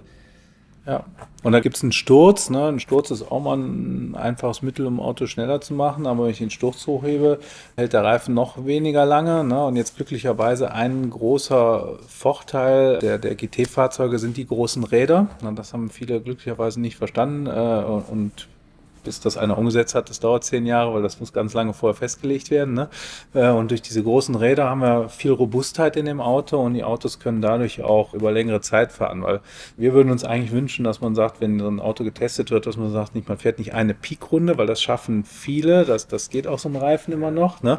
Aber man sagen würde, jetzt fahr mal 10 Runden oder fahr mal einen Tag, ne? Weil wir haben ja auch wir haben immer noch Räder Motorsport als Marke, also wir betreuen auch, also jeder kann mit jedem Auto zu uns kommen, wenn er hier auf der Rennstrecke fährt. Aber es ist so, das ist 90% Porsche und das hat einen Grund. Es gibt ganz viele, die irgendwo eine Presserunde schnell fahren, aber damit fährt keiner hier. Man muss ja sagen, die 90%, die Porsche haben, da haben ja mindestens 70% davon auch mal andere Autos gefahren und sie sind umgestiegen. Ja, guck doch mal abends um 17 Uhr, wenn hier die Touristenfahrten losgehen, also das klingt so harmlos, Touristenfahrten, ne? Das sind so viele GT-Produkte. Also das gestern 3 Manta gezählt. Ja, siehst du, also war nicht viel los eigentlich. Das ist schon tatsächlich jetzt auch das Auto, was man als Werkzeug nimmt, als Hobbyinstrument, um diesen Sport zu betreiben, weil dafür ist es ausgelegt und es ist nicht nur von der Marketingseite so, das kann es wirklich. Genau, die Garantiethematik hat sich ja dahingehend entwickelt, das war früher auch kritischer, also heute, wenn man sagt, wenn man sich an Regeln hält, bleibt ja auch bei unseren Kids bleibt ja auch die Garantie erhalten, ne? Und wir können aber auch nicht alles machen, also es gibt schon Sachen, wo man sagen könnte, okay, das macht nochmal was, aber wir haben halt Regeln, wir haben halt auch die Verantwortung, das ist, was der Andi eben sagte, ne? Wir können jetzt nicht irgendwas Wildes machen, so Abgasanlage machen wir auch nicht. Klar, es ist schön, da irgendwo eine Titanabgasanlage reinzubauen und zu sagen, es ist 20 Kilo leichter, aber die Chance, dass das irgendwann kaputt vibriert und dass dann irgendwas passiert, die ist halt sehr hoch. Und das macht das halt sehr schwierig. Ja, das okay, wirklich also auf dem Level. aber interessant, dass ihr bestimmte Teile nicht anfasst, aber natürlich, klar, mit dieser Garantiethematik, das ist ja immer das Hauptthema. Motor, sagst du jetzt, ihr kommt an die Steuergeräte ran, aber ihr macht nichts Großes. Ja, ne? und auch bei dem Serien, wir können jetzt so richtig viel an Steuergeräten, wir können da dran, aber der Stand in dem Serienauto ist, den zu verändern. Also bis jetzt haben wir, also bei allen unseren Kids ist an den Datenständen nichts geändert. Ne? Das können wir auch gar nicht, muss man klar sagen, weil wir sind natürlich da auch typisierungsrelevant unterwegs und Abgasemissionen ändern sich da auch und da wollen wir nicht ran. Das ist so eine geschlossene Unit. Wir müssen da legal mit dem Auto bleiben und können da nicht irgendwo alles Mögliche verändern. Was man früher bei einem Vergasermotor sicherlich einfach gemacht hat, da gab es auch keine Abgasemissionsvorschriften. Aber da sind wir natürlich schon jetzt wirklich ganz klar so unterwegs, dass wir uns da von der Typgenehmigung nicht entfernen dürfen. Und deswegen gibt es am Motor wenig Spielraum, Ich meine, das holen wir ja selber alles schon. Ich finde es ja immer recht amüsant fast schon. Ich möchte jetzt nicht arrogant klingen, aber wenn Hersteller von Auspuffanlagen irgendwelche Mehrleistungen versprechen und ist dann viel leichter, das geht schon, obwohl wir mit Dünnblech arbeiten, also leichter zu werden wie unsere Abgasanlagen, da musst du schon wirklich die Hälfte weglassen und bist dann nicht mehr von den Geräuschemissionen nicht mehr richtig im Ziel. Aber es ist nicht so, dass wir uns nicht ganz genau angucken, was Leistung bringt und was nicht. Und eine Spitzenleistung von ein paar PS mehr kann man sich auch erkaufen, indem man in dem gesamten Bereich dorthin, also von sagen wir mal 1500 bis 7000 Touren halt immer weniger hat. Und dann ab 7,5 hast du 5 mehr und damit wirbst du dann nur. Also es geht ja ums Integral unter der Leistungskurve, was zählt. Also von daher gesehen, ich sag mal, wenn wir eine es würde auch nichts Abgasanlage, bringen, wenn ihr eine machen würdet, Naja. weil die hätten nicht mehr Leistung. nee, ich sag mal, wenn wir eine machen würden, würde ich die Entwicklung bei euch beauftragen. Und das wäre was, wo man sagt, das müsste Porsche uns geben. Wir können uns was wünschen, aber ich würde uns nicht zutrauen, eine Abgasanlage zu entwickeln. Weil das ist Abgasemission, das ist Lautstärkenemission. Und das Problem ist ja, dass selbst wenn man das mal einmal geschafft hat, irgendwo durch ist, das geht in den Markt rein und man hat jetzt meinetwegen mal 100 verkauft und irgendwann sagt doch einer, das ist zu laut, dann haben wir ja trotzdem ein Problem. Und wenn das dann nach 50.000 Kilometer oder nach 100.000 Kilometer anfängt zu reißen irgendwo und dann brennt das ja auch direkt. Kann deutlich früher reißen. Katastrophe. Ja, aber das Schlimme ist ja, wenn es spät reißt. Ne? Also wenn nach 500.000 ist okay, aber nach 80, dann glaubst du, irgendwann ist alles gut, läuft, ne? Und irgendwann fährt das da rein und dann kommt das als Bumerang zurück. Das kannst du vergessen. Also würden wir auch nicht trauen. Aus Haftungsgründen. Ich bin übrigens neulich, ich war bei dem 75 Jahre Straßensportwagen bei Porsche und da stand ich mit Jörg Bergmeister zusammen. Ist ja auch einer eurer Fahrer, glaube ich, oder der auch hin und wieder Autos testet. Ja, den teilen wir uns, gell? Ja, den teilt ihr euch, genau, unter anderem. Und der standen wir vor so einem 918 und dann hat er gesagt, du, das ist Wahnsinn, ne? Der ist jetzt auch schon 10 Jahre alt, der Wagen, war damals das Ding, oben drüber über allem, natürlich relativ schwer durch den Hybridantrieb, aber er sagt, ich komme jetzt mit dem GT4 RS MR, komme ich zeitlich auf der Nordschleife genau daran. Das ist unglaublich, ja. Das ist so unfassbar eigentlich, ne? Dass du früher 1 Million oder 1,2 was ausgeben musstest und jetzt kommst du mit dem GT4 RS daran. Ja, ich glaube aber die Strecke, wissen wir auch alle, ich glaube, der Niki kann das bestätigen, die Strecke ändert sich auch über die Jahre. Also man kann, glaube ich, schon sagen, die Strecke ist ein bisschen schneller geworden in den letzten Jahren. Die Reifentechnologie vor allen Dingen ist natürlich eine andere. Wir sind natürlich damals beim 918 auf der Rekordrunde, muss man dem Auto klar zuschreiben, jetzt nicht mit der Reifenspec gefahren, die heute verfügbar wäre für das Auto. Wir haben es auch mal ausprobiert mit anderen Reifen, aber nicht so richtig mit vollem Herz, wollte es einfach nur mal wissen, klar kommt da noch was. Ich finde, dass der 918, ich bin neulich mal wieder einen gefahren, ich freue mich dann mal unheimlich, wenn ich die Chance kriege, mal länger mit einem fahren zu können. Ich finde, für mich ist es immer noch ein so wahnsinnig tolles Auto, was von dem Vorwärtsdrang, also von der Längsdynamik, natürlich nicht in einem Satz erwähnbar ist mit dem GT4 RS, muss man klar sagen. Das ist fast die doppelte Leistung und das, was weiß ich, viel dreifache Drehmoment. Also wenn ich jetzt ein Rennen fahren müsste gegen den Jörg Bergmeister im GT4 RS und ich würde 918 wählen, dann hätte das schwer.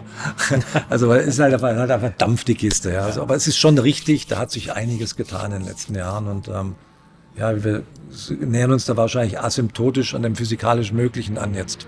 Ja, aber damals ist ja immer diese Flügel ist ja immer so ein Thema, wo man sagt, okay, will man jetzt einen Flügel haben oder nicht? Und viele sagen, wir brauchen das nicht, wir kriegen das so hin über Unterboden. Ich bin froh, dass die GT Porsche Flügel haben, auch in dem Ausmaß, weil das am Ende was ist, was kontrollierbar ist. Diese Unterboden-Aero, die ist wunderbar, die ist schön. Wenn das Ding auf einer flachen Strecke ist oder auf dem Windkanal steht, aber gerade wenn ich jetzt Nordschleife fahre oder gerade wenn ich sage, ich habe eine Fahrhöhe irgendwo, die differenziert, dann ist es so schwer, das umzusetzen, das zu halten. Und ein Flügel ist was Ehrliches. Der Flügel macht den Abtrieb und der macht den auch immer in Abhängigkeit von der Geschwindigkeit. Der Unterboden kann plus minus 50% Abtrieb machen, wenn er 10 mm höher oder flacher ist. Wenn sich ein Auto über die Aero in die Kurve abstützt rein und da hast du einen Abriss am Unterboden, dann geht der halt digital weg. Ja. Und das ist halt dann schon eine sehr haarige Geschichte und das ist mit dem richtigen Flügel eher selten. Es sei denn, du fährst wirklich in den Windschatten von einem Auto rein, ganz wild, aber das passiert in der Kurve ja selten. Genau, vorne hast du das Problem, da kann das passieren, aber hinten ist das ehrlich und das ist für uns halt auch diese Grundlage und sagen, was für ein Basisprodukt haben wir, ne? Und das ist schon gut und das hat sich oder sehr gut und es hat sich auch extrem weiterentwickelt und er saß 918. Man hatte früher nicht diese Abtriebswerte oder man hätte vielleicht sich auch gar nicht getraut, so einen großen Flügel da drauf zu machen, wie man das jetzt macht. Das kommt ja immer so und dann macht einer und dann sieht man, das funktioniert und dann macht einer noch was mehr und so. Und das ist ja das Tolle irgendwo und das ist das, was Spaß macht. Und der Reifen ist sicherlich, also ich würde dem Reifen, der Reifen ist wahrscheinlich 9 Sekunden oder 8 Sekunden, die Strecke 2. Also das ist schon ganz viel der Reifen. Und das ist ja auch Renntechnologie. Dieser Michelin-Reifen hat eine Rennmischung. Es gibt da S7, S8, S9 bei Michelin-Rennreifen und der Cup R ist eine S9er Mischung oder eine S8 ein halber. Ne? Das heißt, das ist auch bei den Reifenherstellern, das ist Motorsporttechnologie, bei den Felgenherstellern, beim Bremsen, das ist so viel aus dem Motorsport, wie das immer in den Werbeprospekten steht, aber hier stimmt's. Also es stimmt wirklich. Aber im Flügel, es stimmt natürlich besonders, ich habe da gerade schmunzeln müssen, kurz mal erläutern, weil ich weiß noch, wo wir den 991 GT3 RS gebracht haben, dass eigentlich die gesamte Presse Kopf stand und Bilder von dem Flügel gemacht haben, so look at that wing. Und dann unglaublich, was trauen die sich? Und das ist ja so ein Kindergeburtstagflügel gegen den vom GT3 RS heute. Ja? Also ich weiß noch, wo die ersten Testwagen GT3 RS, wo wir die aufgebaut hatten und die dann da wirklich in schwarz da foliert vor meinem Office standen, habe ich gesagt, boah, sind wir wahnsinnig. Können wir das echt bringen? Das ist ja unglaublich. Mittlerweile ist es jetzt eigentlich nicht die neue Norm, möchte ich nicht sagen, aber man hat sich daran gewöhnt und die ganze Fachwelt weiß, so muss das aussehen, so ist es richtig. Also das ist schon ja, aber das hat hier den Weg bereitet, ja. Ne? Und vielleicht haben wir hier und da ja auch mal ein bisschen nachgeschoben, ne? Weil wir haben ja dann auch noch mal mehr Aero draufgesetzt und dann kam auch immer noch mal Rundenzeit. Und jetzt beim GT3 wird es echt... Boah, das wird spannend. Also wir können, glaube ich, mal festhalten, für den 4 Liter im 997 war der Olaf Mantei verantwortlich und für die großen Flügel seid ihr verantwortlich.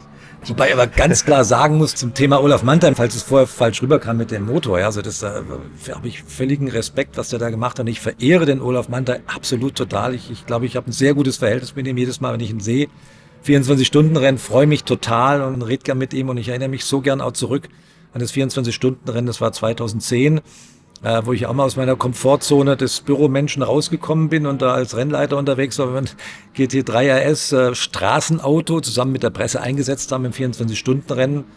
Es ist ein bisschen untergegangen damals. Wir sind da 13. im Gesamtklassement geworden mit dem Auto, mit einem wirklich kompletten Straßenauto, bloß mit Slicks drauf, mit ganz wenigen Änderungen noch. Und ich kann mich noch gut erinnern, deswegen schließt sich der Kreis zum Olaf Mantei wieder, wo wir die VLN-Testrennen gemacht haben, also NLS hieß damals VLN.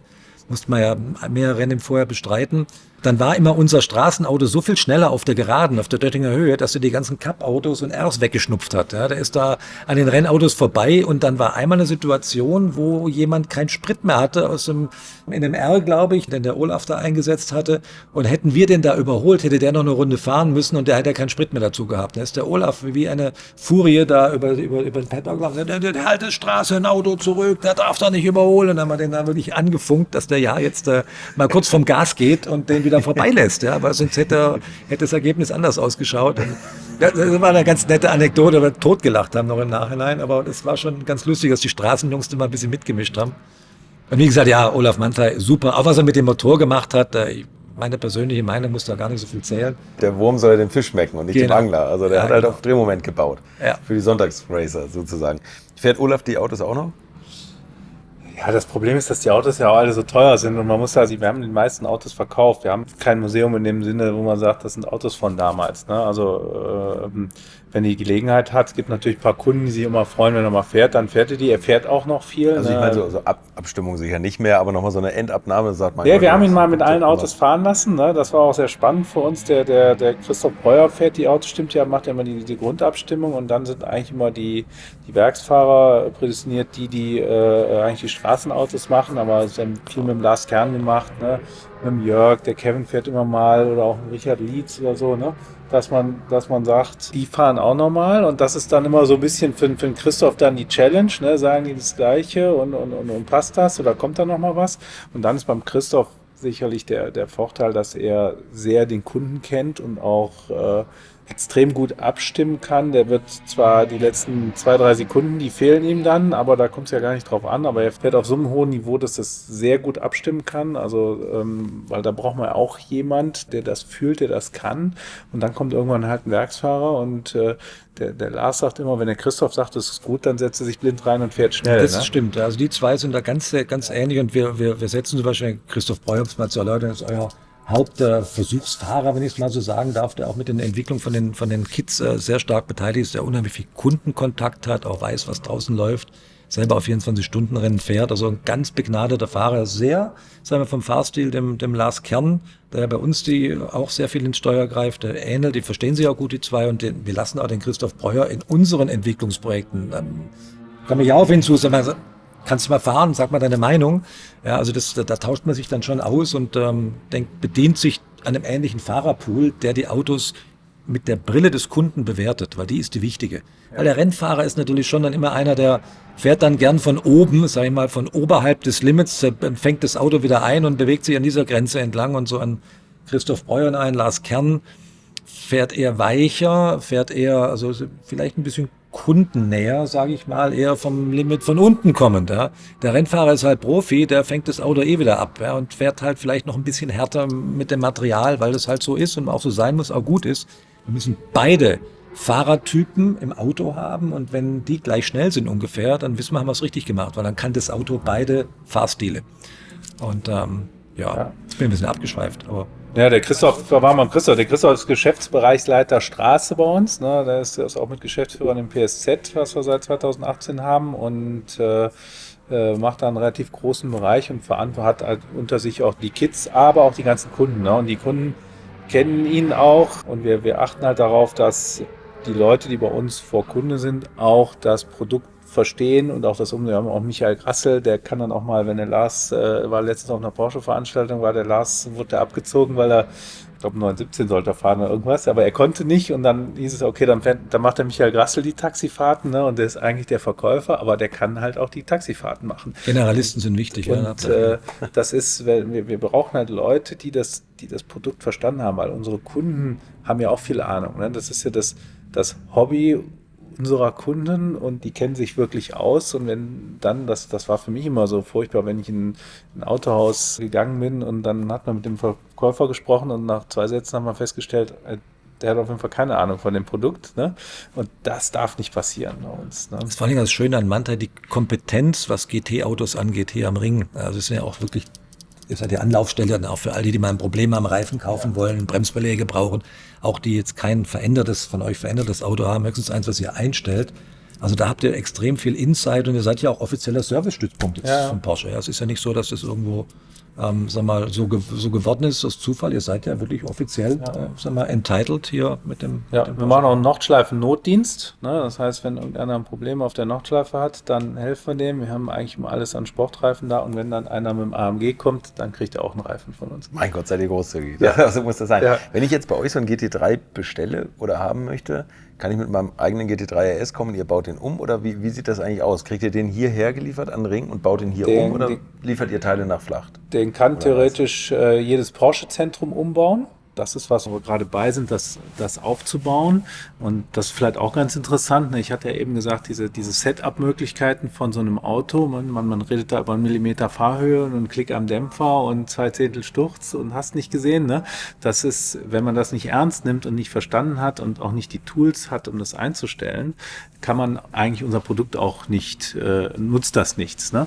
Und deswegen haben wir, wenn ein Porsche-Händler ein Manthey-Kit verkauft, dann muss er ein Messradsystem von uns kaufen. Das ist ein Fahrwerksvermesssystem, was wir eigentlich damals für Le Mans, für die RSR entwickelt haben. Und wir haben das so optimiert und so weiterentwickelt, dass wir damit auch alle Straßenautos vermessen, ne? Weil wir hatten, vermessen ist, jede Tankstelle kann ein Auto vermessen, und trotzdem kommen die Leute teilweise auch von 1000 Kilometer weit weg und lassen das Auto bei uns vermessen, ne? Weil das so ganz einfach dann doch nicht ist. Und wir haben halt in diesem Messsystem etwas, dass man sagt, man kann da das relativ safe, kontrolliert einstellen damit, und da schulen wir dann die Händler drauf. Das heißt, wenn ein Händler, ob in Amerika oder in Dubai oder wo auch immer, ein Manthey-Kit verkaufen will, dann muss er erstmal dieses Messradsystem haben und muss auch eine Schulung machen da drauf. Und das ist eigentlich auch wieder was, wo man sagt, Das hilft dann auch den Straßenautos, weil das Straßenauto, dem hilft es auch, wenn ich sage, ich stelle das genau ein. Und wenn dann ein Händler auch weiß, wo er fragen kann, das Know-how hat, weil es gibt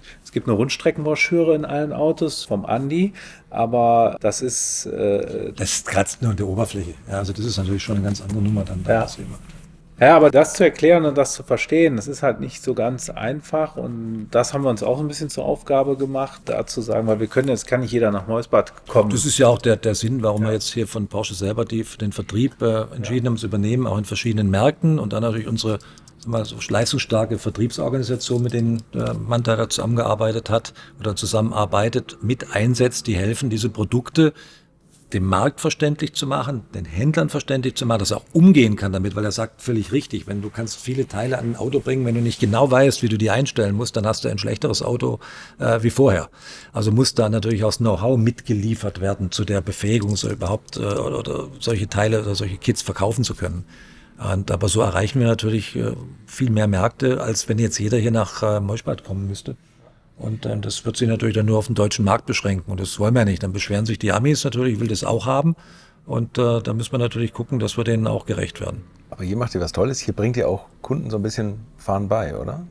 Ja, es gibt, machen auch die Track Experience nennt sich das. Das ist auch ein Programm von Porsche, wo wir Dienstleister sind und da haben wir praktisch 100 Straßenautos, hauptsächlich GT-Autos. Also da kann man auch mal mit dem GT3 RS fahren und 50 Rennautos, also eigentlich die ganze GT-Palette plus auch Turbo S und sowas ist da auch bei, aber hauptsächlich Porsche Motorsport Flachtautos, wenn man so will, die wir da betreuen und dann gehen wir auf verschiedene Rennstrecken und dann gibt es da unterschiedliche Module es gibt einmal wirklich eine Rennfahrschule, Racing Experience Level 1 nennt sich das geht dann über eine Woche im Cup-Auto, 1:1 Coaching, sehr, sehr aufwendig und dann kann man auch weitergehen und kann auch wirklich bei uns, also bei dieser Track Experience auch Rennen fahren, im Sports Cup Schweiz setzen wir 6 Autos ein, aber es sind halt auch Track Days klassische oder Fahrerlehrgänge, also da ist auch die ehemalige Porsche Sportfahrschule mit drin. Das kann man darüber buchen und das betreuen wir und die Autos warten wir hier und bringen die an die Strecke und das ist eigentlich ein cooles Programm. Leider kennen das viel zu wenige. Na, das ist, da arbeiten wir noch an der Vermarktung. Das ist wirklich eine klasse Sache. Also ich war da beim Spielberg letztes Jahr dabei bei so einer Veranstaltung und das ist auch wieder ein schönes Beispiel von einer Kooperation zwischen euren Leuten und unseren Leuten, weil es ist ja eigentlich für uns eine Vertriebsorganisation von der Vertrieb-Marketing-Seite initiiert, also die Experience, diese Porsche Experience, speziell eben für GT-Kunden. Und der Einsatz wird von den Manthey-Leuten mitgesteuert, aber es sind Porsche-Fahrzeuge. Man kann da GT3s mieten, GT3 RS, GT4S, aber auch GT4 Clubsportautos, reine Rennautos und sogar Cup-Autos. Und was da geboten wird, das ist wirklich einzigartig. Ich habe ja früher auch als Instrukteur gearbeitet in der damaligen noch deutsch genannten Porsche Sportfahrschule bei der Claudi Schäffner. War ja irgendwie so eine meiner, haben wir glaubt, redet drüber in unserem Podcast, ich weiß gar nicht mehr. Also da war das noch ganz anders. Es war sehr viel familiärer auf die eine Weise, aber auf der anderen Seite natürlich lange nicht so professionell wie heute, wo man auch Access hat zu solchen Fahrzeugen, die wirklich professionell von unserem eigentlich Rennteam betreut werden. Also das ist für den Kunden ein ganz besonderes Erlebnis. Und lohnt sich auf jeden Fall jedem, mit dem man da gesprochen hat. Die waren sowas von Socken, wie cool das organisiert ist, wie toll das Material ist. Ein bisschen Wetterglück, so eine tolle Rennstrecke. Aber das gibt es 5-6 Mal im Jahr, diese GT Master Serie, also wie heißt das? Diese Track Experience. Track Experience, Entschuldigung, ja, Schlauch gestanden. Kann ich nur empfehlen. Ist aber bei uns auf der Webseite einsehbar, kann man sich orientieren. Ist auf jeden Fall ein Must-Go für jemand, der da Interesse hat, das mal zu erleben. Ja, weil ein Punkt, was man da auch machen kann, ist ja, sag mal, mir war eigentlich immer wichtig auch der Übergang von der Straße zum Rennauto. Ja, das sind ja, ich meine, die Motorsportkunden, ich sage mal, wer einen GT-Rennen-Porsche hat, ist garantiert auch ein Kunde vom Andi mit einem Straßenauto. Ich glaube nicht, dass irgendeiner mit einem Porsche-Rennfahrzeug herumfährt, der keinen GT-Straßen-Porsche zumindest mal hatte oder damit gefahren ist. So, und der Punkt ist ja auch auf der anderen Seite, derjenige, der sich hier so ein Auto hinstellt und damit einfach das als Rennauto mit Straßenzulassung bewegt, der sind ja eigentlich auch Leute, die von träumen, auch mal mit dem Rennauto zu fahren. Und die Möglichkeiten gibt es auch. Man kann halt mal ein paar Schnupperrunden drehen, man kann das mal ausprobieren. Das ist natürlich von der einen Seite sind die Autos mittlerweile sehr nah aneinander. Es gibt schon Straßenautos, die schneller sind als die Rennautos mittlerweile. Aber so ein Rennauto hat halt andere Themen. Ne? Da gibt es einen Regenreifen für, es gibt den Slick. Damit auf der Rennstrecke zu fahren, ist nochmal etwas anderes und auch nochmal was Besonderes. Es ist aber auch ungleich aufwendiger. Na, ich habe beim Straßenauto an einem richtigen Trackday habe ich die Versicherung, so ein Rennauto zu versichern, das ist schon anspruchsvoll. Also das wird schon auch mal eine ganze Ecke teurer. Aber es ist halt Next Level, ne? Das muss man sagen. Und da die Leute, die das eine machen, mal an das andere reinzuführen und auch umgekehrt, das sehen wir da auch so ein bisschen die Aufgabe in der Track Experience. Ja, das ist auch vor allen Dingen auch wirksam. Man sieht, da gibt es viele Aufsteiger, ja, die haben irgendwann mal angefangen mit einem Carrera. Waren sie mal auf einer Sportfahrschule, haben sie gesagt, Mensch, da haben sie erkannt, brauche ich ein GT-Auto, wenn ich das richtig machen will. Sind im GT-Auto dann über Jahre da vielleicht durch alle möglichen Levels der Trackdays durchgegangen und kriegen dann erstmal Kontakt und die Möglichkeit, sowas mal auszuprobieren, in einem Rennauto zu sitzen. Und ich muss schon sagen, es ist schon ein Unterschied. Also ein Cup-Auto zu fahren und ein GT3, auch egal auf welchem Reifen, das ist schon noch eine andere Welt. Auch allein vom Erleben drin, ja, alles leergeräumt, die Lenkung ist anders, das Auto ist so viel mehr Hardcore. Nicht unbedingt schwerer zu fahren, ich finde es einfacher persönlich, muss ich echt sagen. Also das ist ein Rennauto fahren, hatte ich auch mal einen riesen Respekt, bevor ich es probiert habe und habe dann erkannt, Mensch, eigentlich ist es mit so einem etwas schwereren Straßenauto zu fahren, also hat auch so seine Tücken, also es ist was anderes auf jeden Fall.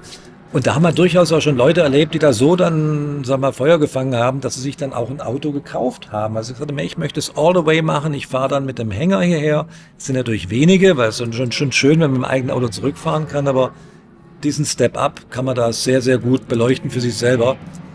Oder halt einfach nur als Erlebnis mitnehmen, dass man so mal ein Wochenende mit so einem Cup-Auto gefahren ist. Also da grinst man noch bis tief in den Mittwoch rein in der nächsten Woche. Also es ist schon was ganz Besonderes. Ja, aber nochmal zu der Performance. Man kann das irgendwie gar nicht so richtig vergleichen, obwohl es so nah aneinander ist, ne? Weil die Rennautos haben ja alle im Verhältnis wenig Leistung, ne? Also selbst ein GT3R hat ja offen maximal 570, 580 PS. Natürlich auch die Motoren, da ist der Motor dann schon so ausgelegt, dass er das Drehmoment kann, sonst hätte der auch 600 haben können. Aber da gibt es keine Rennautos mit 700 PS oder eigentlich nur sehr selten und nicht in den Serien, wo hier in Europa gefahren wird. Und trotzdem macht das Spaß und trotzdem ist es was anderes, weil es definiert sich über was anderes und nicht hauptsächlich über Leistung. Und das, was ich immer beeindruckend finde, jetzt nochmal auf den GT2 RS mit Manthey-Kit zurückzukommen, ich habe jetzt nicht nachgeguckt, aber ich würde sagen, bis vor 15 Jahren wäre man bei jedem 24-Stunden-Rennen auf der Pole-Position gestanden mit dem Auto. Ne? Also aber locker. Aber ganz sicher.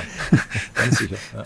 Da sind wir wieder bei dem Thema GT4 RS und 918, ja, genau. Die Zeiten ändern. Ne? Ja, dass man da aber das ist ja, um auf alte Schule zu kommen, die neue Zeit hat auch seine Vorzüge, ne? Weil das, was ich sagen muss, ne, wenn wir jetzt von 997 reden und so, ne, da gab es ja fast keine Stückzahlen. Du weißt es auswendig, ich weiß es nicht, aber das boomt so und für mich ist der Grund, warum das boomt, weil man es einfach auch machen kann mit den Autos. Die Autos fahren so einfach, sie sind gut handelbar, sie verkraften das. Na, ich habe nicht ein Problem, dass das Auto Schrott ist, wenn ich da mal 10 Runden Nordschleife mitgefahren ist, sondern eigentlich ist es gar kein Problem. Ich mache vielleicht irgendwann nochmal einen Reifen neu und die Bremse neu und dann hat das Auto das gar nicht gemerkt. Na, und das ist was früher nicht so einfach funktioniert hat, auch wenn das vielleicht in Erinnerung bei manchen Leuten anders verankert ist. Ich hatte da gestern nochmal so eine Diskussion und deswegen kommen auch so viele Leute, die das machen. Also das boomt seit den 10 Jahren, wo wir das machen, es wird immer mehr. Es ist interessant, dass gerade jetzt in der Zeit, wo wir eigentlich jetzt schon Elektromobilität sehr stark leben, sehr auch immer verbreiteter wird, dass trotzdem also diese Art von Motorsport, Breitenmotorsport mit so Autos auf der Rennstrecke trotzdem mal so eine ungebremste Wachstumskurve hinlegt, immer noch. Und das nicht nur in Deutschland, das ist ja überall so. So erkläre ich mir auch den nachhaltigen und anhaltenden Erfolg von den GT-Produkten, dass das einfach was Spannendes ist, was die Leute gerne tun und ja, das jetzt so ein bisschen jetzt erst recht. Das Gefühl habe ich übrigens auch. Und mir geht gar nicht mehr eine Sache aus dem Kopf, dass wir immer von dieser einen Nordschleifenrunde reden, diese Rekordrunde. Das wäre wirklich viel cooler, wenn man sagen würde, Freunde, 5 Runden müsste die Kiste schon durchhalten, dann wären schon mal die Elektroautos weg, da wird kein Tesla Plate hier irgendwas hier abreißen. Nee. Und ich glaube wirklich, da wäre Porsche noch mal weiter vorne. Also ich denke auch, das durchgängig wäre vielleicht sogar kundengerechter, weil das würde dazu führen, dass natürlich auch das Material, was ich verwende, in erster Linie die Reifen, halt über eine längere Zeitraum, weil das will der Kunde ja auch, der will ja nicht nur einen Reifen kaufen, der in 3 Runden hält, der möchte ja einen, der das ganze Wochenende hält. Genau, oder vielleicht noch das drauf, ja, je nachdem, wie stark er ihn belastet. Ja. Ja, Bremse, glaube ich mal, da haben wir nicht so ein Thema. Aber das wäre wahrscheinlich schon wirklichkeitsnäher und würde natürlich das Produkt noch mehr entlarven, wenn es das nicht könnte. Also wir wären da total dabei. Ich mache auch bei 10 Runden mit. Ja, nee, cool. Also bei 10 wenn der Fahrer wieder, das kann. Muss wahrscheinlich schon wieder tanken. Ja, nicht ganz. Ne? Ja, nee, weiß nicht, aber wirklich 5 Runden am Stück.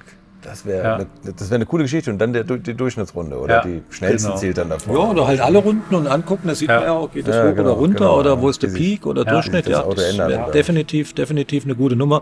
Er würde auch so Fahrereinflüsse, weil klar, wenn man mit den Jungs redet, die schnellen Runden fahren, die haben ja schon auch einen Druck.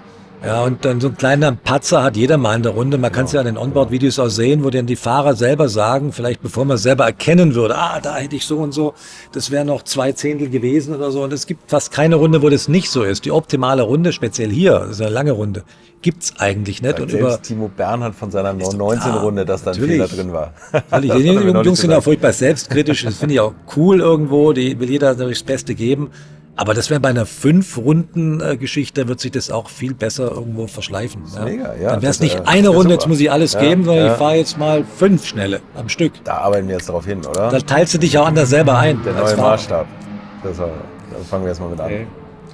Wir arbeiten da dran, aber ich weiß nicht, ob wir das hinkriegen. Ich meine, Nordschleife 5 Runden, das ist schon hart, aber auch selbst Hockenheim wäre ja auch okay. Ne? Also es gibt ja mehrere Kurse noch. Ja. Und dieses auf eine Runde, das ist schon anspruchsvoll. Ja, vielleicht hört hier irgendeine Redaktion zu und hat jetzt eine Idee. Ja. Das mache ich jetzt. Das mache ich jetzt die alte Schule und ich fahre auch selbst. Ja, genau. Ich mal so eine Kiste geben. Alte Schule-Test. Fangen wir heute mal damit an.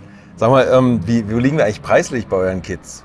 Ich habe nämlich gestern einen getroffen, auch an der Nordschleifen-Einfahrt. Und dann hat er gesagt, was machst du hier? Da habe ich gesagt, ich habe morgen noch einen Termin beim Manta. Er hat gesagt, wollte ich auch mal haben. Konnte ich mir dann nicht leisten. Da hat er aber einen GT4, hat er ja. Jetzt zugelassen habe ich die Preise nicht im Kopf, aber es ist es geht von 35 bis 90.000 Euro.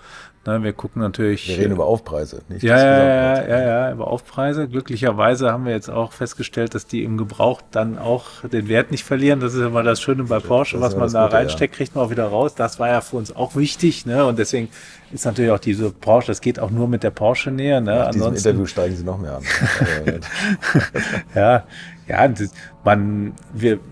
Wie ihr eben beide gesagt habt, ne, wie kann man denn an so ein Auto rangehen? Ne? Und das ist natürlich schon so. Ne? Die Leute, wenn ich natürlich den Image habe, dass ich so ein Auto verbastel und ich sage, ich mache an einem Auto was, wenn mir es heute Spaß macht und morgen kauft es keiner mehr, das ist natürlich schon einer der größten Punkte. Und da muss ich natürlich auch sagen, danke in Richtung Porsche, weil das ist, ich glaube, wir sind mit Manthey, entwickeln wir uns natürlich auch weiter und sind auch ein Name, aber wir sind, wie ich eben schon sagte, wir kommen an Porsche natürlich bei weitem nicht dran in allem und das ist natürlich auch das, wenn der Kunde sagt, okay, das ist ein Porsche, das bleibt ein Porsche und das ist jetzt nochmal optimiert für das, was ich mache, aber es ist nicht so, dass ich das Auto damit verschandel, zerstöre, entwerte. Nein, das hat ja auch die offizielle Freigabeempfehlung von der Marke Porsche, ja, von unserer Entwicklungsabteilung, also von sagen wir mal, meinen Projektteammitgliedern. Und das ist natürlich dann schon auch ein klares Kopfnicken in die Richtung, das ist so gut, das ist ein Original-Kit sozusagen und hat auch quasi den Porsche Approved Stempel drauf und dann ist es natürlich auch vom Werte halt was anderes und dann kein verbasteltes, getuntes Auto. Das ist ein sinnvoll verändertes Auto in Bezug auf einen ganz speziellen Einsatzzweck von den Fachleuten, nämlich von denen, mit denen wir selber Rennen fahren. Also und von den Kosten, das ist natürlich viel Geld, das ist keine Frage. Und wenn man die Teile dann liegen sieht, dann sagt man wahrscheinlich auch noch, das ist ganz schön teuer. Aber wie ich eben sagte, wir haben halt natürlich den Ansatz, es ist egal, wie viel Aufwand das ist egal, was es kostet, es muss nur das Beste sein, was gerade möglich ist. Ne? Und dann fahren wir auch sehr viel, also wir fahren mit den Autos immer bestimmt immer zwischen 120 und 200 Runden Nordschleife, fahren nochmal, also der Porsche hat das ja auch schon gemacht und auch auf anderen Strecken, ne? Weil das sonst gar nicht geht. Ne? Das ist halt nicht so, dass ich sage, ach, dann drehe ich mal hier und da und die haben ja alle keine Ahnung, ne? Und dann ist das schon 5 Sekunden schneller, sondern es ist sehr, sehr harte, akribische Arbeit und es braucht sehr viele schlaue Leute dazu und wir brauchen auch, ohne den Input von Porsche geht's auch nicht, das ist gar keine Frage und so geht das und das kostet natürlich auch Geld, das ist natürlich viel Umlage auch. Das ist halt nicht nur, dass das Teil dann so teuer ist, sondern das ist halt der Weg dahin, der das noch Das ist ein Einmalaufwand, den ich für ganz wenige Kids Genau, natürlich einmal die Stückzahl ist ja in trotzdem siebenstelliger auch Höhe tätigen muss. Dann wird das natürlich, muss ja natürlich auch irgendwo amortisieren, weil wir können ja nichts verschenken. Aber Und das ist nicht nur das Material, das ist ja auch eure Stunden und auch die Arbeit am Auto. Das ist ja Umgerechnet nicht auf die in 2 Stückzahl, Stunden erledigt. Ja, das ist ja Und ich glaube, das ist auch was Besonderes, dass Porsche das macht, ne, und uns machen lässt. Ne, wo ich also auch, das ist eine Riesenehre und bin ich auch sehr, sehr dankbar und auch sehr stolz drauf. Aber es ist natürlich auch ein Service am Kunden, dass man sagt, okay, ich habe jetzt das Produkt und es geht aber weiter, das bleibt nicht stehen, ne? Und dann kommt es ist, ich sage ja auch immer, mehr du als wir, aber wir müssen ja die Träume unserer Kunden von morgen irgendwo erfinden und erdenken und das ist einfach wichtig, dass man immer offen damit umgeht. Ich sage auch zum Beispiel immer, wenn unsere Autos, die fahren immer ganz schlimm, bis dass sie fertig sind. Ne? Das ist bei uns aber auch so. wenn man die Leute hört, wenn man jetzt auch beim Rennauto, wenn man so einen Debrief reinguckt, wenn die Werksfahrer sagen, wie fährt das Auto auf einer Runde Nordschleife, denkt man mal, wie haben die es überhaupt geschafft, eine Runde damit anzukommen und wieso sind die dann auch noch so schnell und sind vielleicht sogar Erster, ne? Ja, aber der Rennfahrer ist ja grundsätzlich nie zufrieden und immer am Meckern. Das ist Das ist ja normal. Das ist ja eigentlich, der kokettieren ja fast schon damit, die Jungs. Aber das muss man ein bisschen Filter vorschieben. Und da muss man auch mit klarkommen, ne? dass man hat sich vielleicht was ausgedacht und dann sagt einer, das ist aber Mist, ne? Und dann muss man damit klarkommen. Und das ist eine wichtige Kultur und damit kommt man dann halt am Ende auch weiter. Niki, glaubst du, dass du irgendwann an diesem Eingangssatz mal sagen wirst, was habt ihr denn da für einen Murks gemacht? Oder? Nein, das glaube ich nicht, weil ich sehe ja mittlerweile auch so ein bisschen, was da kommt. Und ich weiß, wenn, dann wird es ganz sicherlich nicht am Andi liegen. Aber wir haben ja glücklicherweise mit Porsche einen Hersteller, der dieses E-Fuel-Thema rausgeholt hat, auch auf den Weg gebracht hat und sagt, okay, wir haben also... Der letzte Verbrenner wird wahrscheinlich in einem 911er sein, ne? Und das ist toll. Da haben wir auch wieder irgendwo Glück gehabt, ne? Selbst im Konzern, ne? Dass wir sagen, wir haben da einen Hersteller, dem das bewusst ist, für den das auch Markenkern ist und für den das nicht eine Spinnerei ist von irgendeiner Marketingabteilung und der dann irgendwann sagt, wenn man sagt, okay, wie viel Geld verdient man da, wie viele Leute machen das, ja, da muss man sagen, seid ihr eigentlich irre, was treibt ihr denn da? Ne?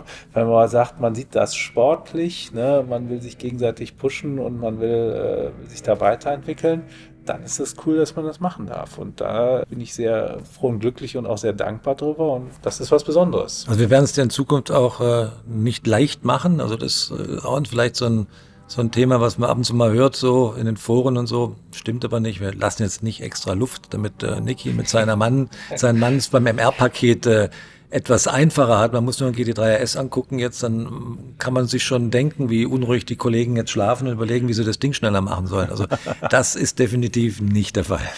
Nee, das kann ich bestätigen, aber ja, es hat ja auch jeder so seinen Stolz, aber es ist auch wichtig, es gehört dazu, ne? Wenn die jetzt sagen würden, okay, machen wir 20 PS raus und dann gibt es einen anderen Datenstand und dann machen wir 20 PS rein und Kohlefaserteile baue ich auch nicht dran, dann können wir hingehen und machen es einfach 50 Kilo leichter.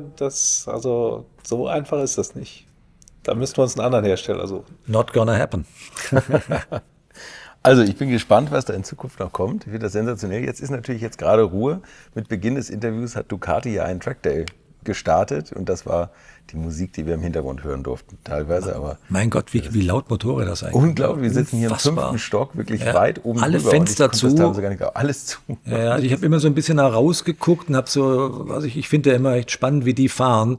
Und da waren auch ein paar dabei und das waren wirklich normale Kunden, ja, wie die sich da in die Kurve reinhängen und dann da wirklich ihr Knie, also boah, pfui Teufel, also das wirklich, also Hut ab. Also da waren ein paar dabei, die waren richtig gut, aber wir haben keinen Unfall gesehen und das finde ich besonders schön. Kein Motorplatzer, obwohl es so laut ist, sind die wahrscheinlich bis 16.000 drehen oder was? Funktioniert zu haben, ja. Das ist ganz, ganz toll. Also ganz vielen Dank, dass ihr euch die Zeit genommen habt und ich freue mich jetzt noch mehr, wenn ich so ein Manta Racing Auto sehe und demnächst auch fahren darf auf der Nordschleife. Das sollten wir echt mal wirklich mal machen. Ja, das sollten wir wirklich mal machen. Ja.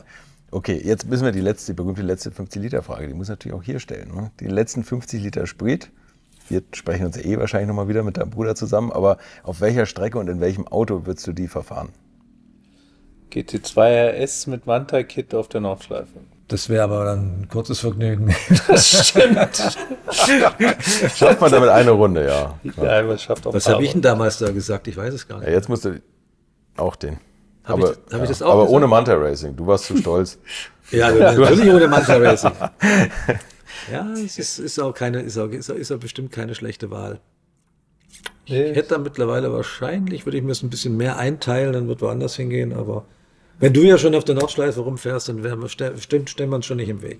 Okay. Genau. Ja, ich hätte jetzt gesagt, aus Trotz sagt Niki, ich würde den, was war das, 997 4,5 Liter von Olaf. Das hätte er sich nicht getraut jetzt nach dem Vorgespräch. Nee, würde ich auch nicht machen, weil das ist, ich meine, ich bin zwar auch mal Rennen gefahren und das, was so ein 997 von einem abverlangt hat an Fahrskills, würde mich jetzt hier überfordern. Also wenn jetzt einer sagen würde, fahren wir im 997 mit Handschaltung und den Reifen von damals, viel Spaß, da müsste ich mich schon ein bisschen reinarbeiten und mit beschäftigen. Mit den anderen Autos jetzt so, wir haben es letzte Woche gemacht, ne? Ich fahre mal so meine 5 bis 15 Runden Nordschleife im Jahr, obwohl die Autos da stehen, das ist eigentlich eine Schande. Ich habe mir vorgenommen, jetzt mal wieder das Meer zu fahren, ne? Aber da setzt man sich rein, fährt, denkt, krass, man fühlt sich super schnell. Jetzt habe ich natürlich auch immer die Referenz, dann weiß man eigentlich wieder, wie wenig man kann, aber die anderen drumherum, die sind auf jeden Fall langsamer und dann fühlt es sich gut an und macht Spaß. Ne? Das stimmt. Niki Reda, Andi Bräuninger, vielen Dank. Gerne, hat Spaß gemacht. Ja, Dankeschön. Und für welchen würdet ihr euch entscheiden? Ich würde wahrscheinlich doch die etwas alltagstaulichere Serie vorziehen, aber dann auf jeden Fall mit den coolen Manthey-Felgen, mit denen es sicher richtig Spaß macht, beim Einparken am Kannstein entlang zu schleifen. Ich freue mich schon auf die mir versprochene Probefahrt im GT2 RS und wünsche euch jetzt erstmal schöne Ferien, die mache ich auch und verweise dabei zur Überbrückung gerne nochmal auf meinen YouTube-Kanal, wo ich gerade einen Rückblick der Le Mans Classic veröffentlicht habe und den Sound des alten BMW M1 müsst ihr einfach gehört haben. Wir hören uns demnächst hier wieder und wenn ihr ganz sicher gehen wollt, dass ihr es nicht verpasst, dann abonniert doch die alte Schule, denn dann bekommt ihr die neueste Folge automatisch aufs Handy geladen, wenn ich wieder mit einem neuen Gast am Start sein werde. Bis dahin einen schönen Urlaub und nicht zu viel Ferienstau. Infos, Bilder und alles Wissenswerte unter der Internetadresse www.alte-schule-podcast.de